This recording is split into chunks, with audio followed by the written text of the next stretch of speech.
बिना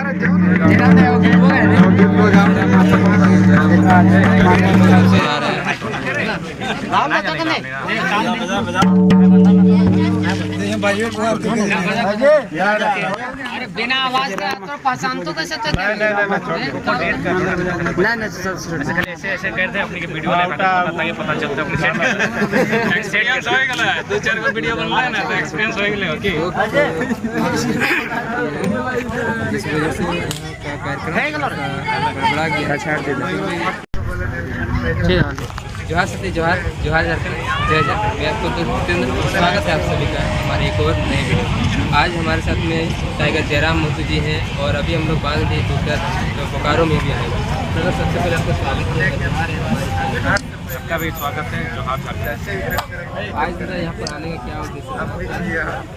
आज दो कारणों से यहाँ आना हुआ था, हालांकि बीच में एक अप्रिय घटना घटी। सबसे पहले आज सोहराय जो हमारा सांस्कृतिक धरोहर है उसी के संदर्भ में एक सांस्कृतिक कार्यक्रम का आयोजन किया गया था और दूसरा विनोद बिहारी महतो स्मारक पुस्तकालय का उद्घाटन किया गया। इसी उद्देश्य के साथ यहाँ आना हुआ है। आज यहाँ पर पुस्तकालय खुला है तो क्या इस तरह का पुस्तकालय और भी जगहों में खोलाना चाहिए, क्योंकि यहाँ पर जो पुस्तकालय खोला गया था ये एक सामाजिक संगठन के द्वारा खोला गया? हाँ, निश्चय ही सामाजिक संगठन या जो भी हो, आज विशेषकर झारखंड राज्य की एजुकेशन की आवश्यकता है। आज अब जो पिछले 9-10 महीने से हम लोग आंदोलन कर रहे हैं, हमारे अन्य राज्यों के दोस्त हैं और ऐसी बात नहीं कि इस आंदोलन की लड़ाई किसी अन्य राज्य से, इसलिए वे लोग भी अच्छा बात को रखते हैं और अक्सर हमसे यही बात कहते हैं कि झारखंड के लोग निस्संदेह बहुत मेहनती है। ये पत्थर को काट के पहाड़ को काट के वहाँ फसल उगा लेते हैं, लेकिन फाइनली क्या होता है वो रात को फिर पी के सो जाते हैं, क्योंकि इनमें शिक्षा का अभाव है, एजुकेशन नहीं है। एजुकेशन ना हो पाने के कारण ये कानूनों को नहीं समझते हैं, ये भविष्य में क्या घटेगा उसको नहीं समझते हैं। और आज जिस कारण से हम लोग आंदोलन कर रहे हैं, यदि हमारे लोगों को इसका अंदाज़ा पूर्व में ही होता तो हमें लगता है ये आंदोलन 40 साल 50 साल पूर्व में ही हो जाता। तो कहीं ना कहीं एजुकेशन का अभाव था, उनकी जो मानसिक स्थिति थी या फिर उनकी जो बौद्धिक स्थिति थी वो यह सोच नहीं पा रही थी, यह तय नहीं कर पा रही थी कि हमारा भविष्य क्या होगा। उन्हें ऐसा लग रहा था कि नहीं चलिए खेती बाड़ी के माध्यम से जीवन यापन करेंगे, लेकिन फाइनली उन्हें आभास नहीं था कि एक मॉडर्न युग ऐसा आएगा जहाँ उनका सामना उद्योग से होगा, जहाँ उनका सामना खनन से होगा और फाइनली वे धराशायी पड़ जाएंगे। तो इसलिए एजुकेशन बहुत मस्त है। शिक्षा शेरनी का दूध है, जो जितना पिएगा वो उतना दहाड़ेगा। आज अगर हम लोग राज्य में दहाड़ रहे हैं तो उसका कारण एजुकेशन है। सीएम सुन रहा है, मुख्य सचिव सुन रहे हैं, बड़े बड़े अधिकारी सुन रहे हैं, राज्य के बाहर अगर सांसद विधायक और मंत्री सुन रहे हैं, उसका रीजन एजुकेशन है। बाकी ना हम लोग दिखने में अच्छा है, ना खाते अच्छा है, ना पहनते अच्छा है, रीजन एजुकेशन। गांव में जो भी बच्चे हैं वो पढ़ने में तो बहुत ही ज़्यादा इच्छुक रहते हैं, लेकिन क्या किताबों की कमी होती है और जगह का जो माहौल है पढ़ाई का वो नहीं बदलते। क्या ब्लॉक लेवल में या पंचायत लेवल में पुस्तकालय ऐसा होना चाहिए? देखिए, गवर्नमेंट को इस विषय पर प्रयास करना चाहिए। कम से कम जिस प्रकार अभी एक स्कीम आया है, शायद प्रत्येक पंचायत में एक स्टेडियम। बिल्कुल मैं खेल के पक्षधर हूँ, युवाओं को खेल से आउटडोर गेम्स जोड़ना चाहिए। ठीक उसी प्रकार प्रत्येक पंचायत में एक लाइब्रेरी के लिए भी सरकार को गवर्नमेंट को सोचना चाहिए।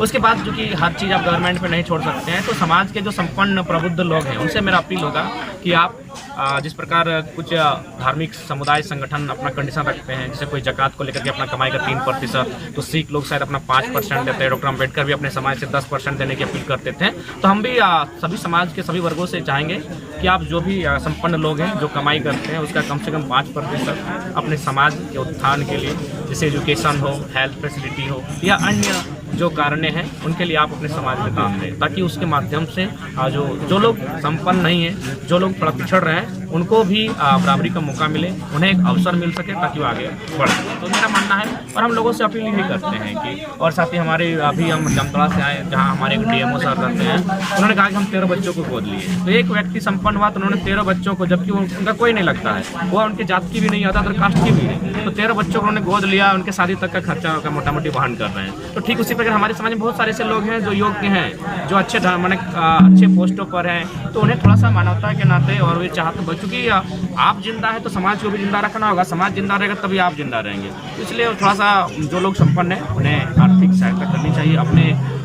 इनकम का कुछ हिस्सा दान देना चाहिए, जिससे कि जो लोग पिछड़े हैं, जो लोग थोड़ा सा आज भी शोषित हैं, वंचित हैं, जिन्हें एक मुकाम नहीं मिल पा रहा है, उन्हें एक रास्ता मिल सके।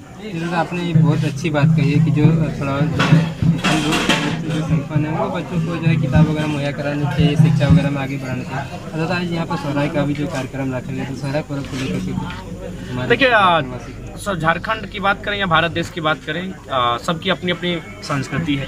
हम लोग पहला बात तो हमारे झारखंड के लोगों को ये बात समझनी होगी कि हम लोग झारखंड राज्य लिए क्यों थे। एक ही सवाल है, हम लोग झारखंड राज्य इसलिए लिए थे क्योंकि हम लोग बिहारी, बंगाली, उड़िया से अलग थे। क्यों अलग थे भाई? हमारी भी आँख उनकी जैसी, हमारी नाक उनकी जैसी, तो हम अलग क्यों थे? हम अलग थे संस्कृति के आधार पर, हम अलग थे नियमों के आधार पर, हम अलग थे बोली चाली भाषा के आधार पर, हम अलग थे खान पान, रहन सहन, पीना, नाचना, गाना, उसके आधार पर अलग थे। नहीं तो झारखंड बनने का कोई मकसद ही नहीं था, कोई औचित्य ही नहीं था। आखिर क्यों हम अलग राज्य लिए? क्योंकि हम उन लोगों से अलग थे। अलग मतलब साफ शब्दों में हमारी आइडेंटिटी अलग थी। और वो आइडेंटिटी तय कैसे होगी? आइडेंटिटी तय होगी हमारी संस्कृति के आधार पर, हमारे नेग नियमों के आधार पर, हमारी परंपराओं के आधार पर, हमारी प्रथाओं के आधार पर, हमारी बोलचाल, हमारी नाच गान, हमारे जो भी कस्टम्स हैं, जो भी कल्चर्स हैं, उसके आधार पर हमारी आइडेंटिटी है। तो ठीक उसी प्रकार जो ये सोहराय है वो झारखंड की एक बहुत बड़ी जन समुदाय की आइडेंटिटी है। और उन समुदाय को कम से कम अपनी आइडेंटिटी को संरक्षित रखना होगा। नहीं तो फाइनली आपके अलग झारखंड राज्य लेने का कोई औचित्य नहीं रहेगा। क्योंकि अगर आप फिर बाकी लोगों से घुल मिल जाएंगे तो फिर गवर्नमेंट आपको जस्टिफाइड नहीं कर पाएगी ये लोग कौन है, ये बिहारी, ये बंगाली, वो कंफ्यूज हो जाएगी। तो अगर कंफ्यूज हो जाएगी तो आपको संरक्षण नहीं दे पाएगी। आज अगर हमारे लोग आंदोलन कर रहे हैं अपनी पहचान के लिए तो कहीं ना कहीं यही रीजन है, उन्होंने अपनी आइडेंटिटी को नष्ट कर लिया है। तो ये आइडेंटिटी होगी जिसमें सोहराय भी महत्वपूर्ण होगा। और कहीं ना कहीं इस आंदोलन का उद्देश्य केवल नौकरियों के लिए नहीं था और केवल 32 का खतियान ही नहीं था। इस आंदोलन का उद्देश्य था कि हम जो चीज़ें खो चुके हैं, जो हमारी थी, उन्हें स्थापित करेंगे। करम पर्व को देख लिया आपने, बहुत सुंदर तरीके से स्थापित हुआ। सोहराय भी आप देखिए आज तो खैर, उसके बाद छोटे छोटे जगह के साथ साथ अब रामगढ़ को देखिए, बहुत एक इतिहास का अध्याय लिखा जाएगा। और फाइनली टुसू की भी हम बात करेंगे जो लगभग मृत अवस्था में है, जो लगभग मर चुका है, उससे भी जनवरी महीना जो आएगा उसे जीवंत किया जाएगा। और वही झारखंड होगा। जो भी सांस्कृतिक पर्व त्योहार है उसको बढ़ चढ़ के उसमें हिस्सा लेना है और उसको सफल बनाना है और अच्छे तरीके से करना है। बिल्कुल, क्योंकि गवर्नमेंट आपको संरक्षण नहीं दे रही है। गवर्नमेंट इसलिए नहीं दे रही कि हम लोग कंफ्यूज लोग हैं। हम लोग नकल बहुत सारा चीज करके रखे हैं, बिहार बंगाल की रीतियों को हम लोग नकल करके रखे हैं। तो गवर्नमेंट हमको जस्टिफाई नहीं कर पा रही हम कौन है। तो इसलिए हमें ही जस्टिफाइड करना होगा और हमें ही समीक्षा करनी होगी और अपनी चीज़ों को बढ़ाकर आगे हमें ले जाना होगा और खोई हुई चीज़ों को पुनः स्थापित करना होगा। और यही हमारे झारखंड राज्य बनने का उद्देश्य था। यहाँ जो भी लोग रहते हैं उनकी कोई विभिन्न तरीका है, रहन सहन है, उन्हें जीवंत रखना होगा। सोशल मीडिया में कुछ युवाओं को ऐसा भी देखा जाता है करम पर्व तो पार हो गया, सोहराय भी आने वाला है, इसमें जो है अन्य पर्व त्योहारों को भी जो है थोड़ा बढ़ावा देने का प्रयास कर रही है। देखिए, पहला बात तो युवाओं, चूँकि उनके पास जानकारी का अभाव है, इसीलिए मैं उनके अभिभावकों से कहूँगा थोड़ा सा देखिए, पहला बात जो पर्व है वो आस्था का विषय है। हम किसी आस्था को कभी ठेस नहीं पहुँचाएंगे। लेकिन मेरा कहना है कि मेरी कुछ पहचान है। हम सम्मान सबका करते हैं लेकिन अपनाएंगे उन्हीं को जो मेरा है। तो इसलिए जो अभिभावकगण हैं उन्हें थोड़ा सा बतलाना होगा। जो नवी व्यक्तिगण हैं, जो शिक्षाविद हैं, जो बुद्धिजीवी वर्ग हैं, उन्हें तार्किक ढंग से जो युवा हैं, जिनके हाथों में देश की, राज्य की, समुदाय की बागडोर है, उन्हें बैठकर चर्चा करके बतलानी होगी, समझानी होगी। जिनको मतलब थोड़ा समझ नहीं, उनको ये सब चीज़ समझने की जरूरत है कि कौन सा त्यौहार यहाँ का मेन त्यौहार है, उनको ज़्यादा से ज़्यादा उनको बढ़ावा देना है। हाँ, निश्चय ही। देखिए, सभी की अपनी अपनी पहचान है। आप दक्षिण भारत चले जाइए तो केरल की ओणम से है, तमिलनाडु की पोंगल से है, आप पंजाब जाते हैं तो शायद वहाँ बैसाखी से है, बिहार जाइए, यूपी जाइए, वहाँ धूमधाम से छठ मनाया जाता है, तो कहीं बिहू है। ठीक उसी प्रकार झारखंड की जो माटी है, यहाँ भी कुछ विशेष त्यौहार हैं जो यहाँ की माटी से ही फला फूला है, उसको भी संरक्षण देने की आवश्यकता है। तो इसलिए मेरा मानना है कि युद्ध को थोड़ा समझना होगा और थोड़ा सा उन्हें समझना भी होगा।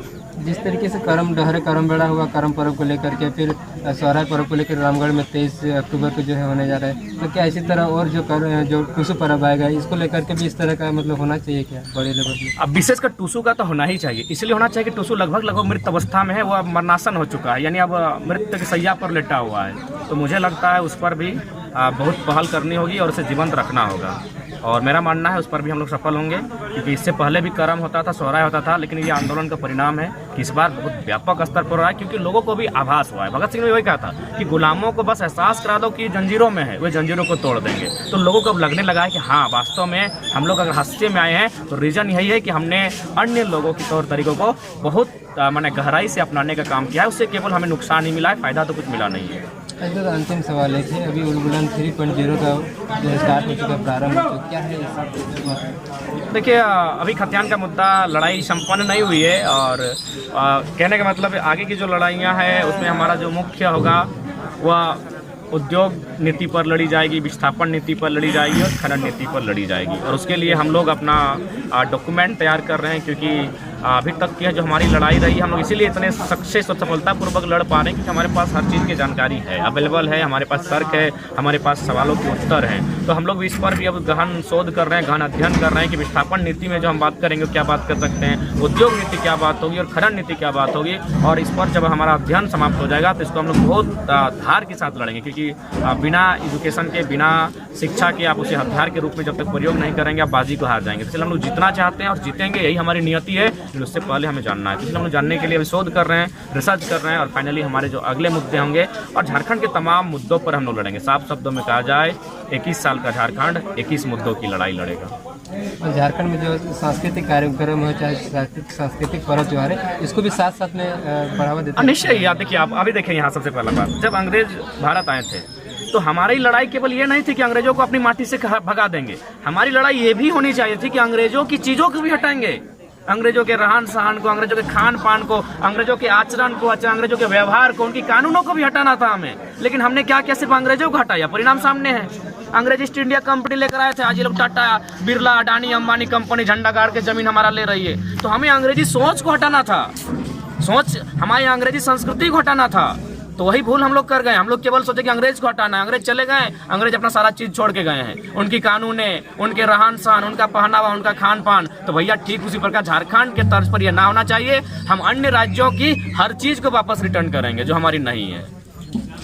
झारखंड वासियों को कुछ अंतिम में जो है संदेश देना चाहेंगे? हाँ, ये निर्णायक लड़ाई है, क्योंकि जैसा हम देख पा रहे हैं आने वाली जो पीढ़ियां हैं उनके पास इन्फॉर्मेशन नहीं है, उनके पास नॉलेज नहीं है अपनी संस्कृति को लेकर, अपने इतिहास, अपने भूगोल, अपनी सभ्यता को लेकर। तो ये निर्णायक लड़ाई है, इसमें सभी को बढ़ चढ़ कर भाग लेना होगा ताकि ये झारखंड जीवंत रहे, झारखंड के लोगों के चेहरे पर मुस्कान रहे। नहीं तो फिर एक बहुत बड़ा दुष्परिणाम हमारे सामने आने वाला है। कह सकते हैं हम लोग संकटपूर्ण स्थिति में आ जाएंगे यदि इसका मुकाबला नहीं करते। तो मुकाबला तभी करेंगे जब हर एक व्यक्ति में जनचेतना होगी, हर एक व्यक्ति जानेगा कि हम कौन है। तो हम कौन है वो तो आप भी जानते हैं, राड़ सभ्यता, राड़ माटी के राड़ है हम। बहुत बहुत धन्यवाद।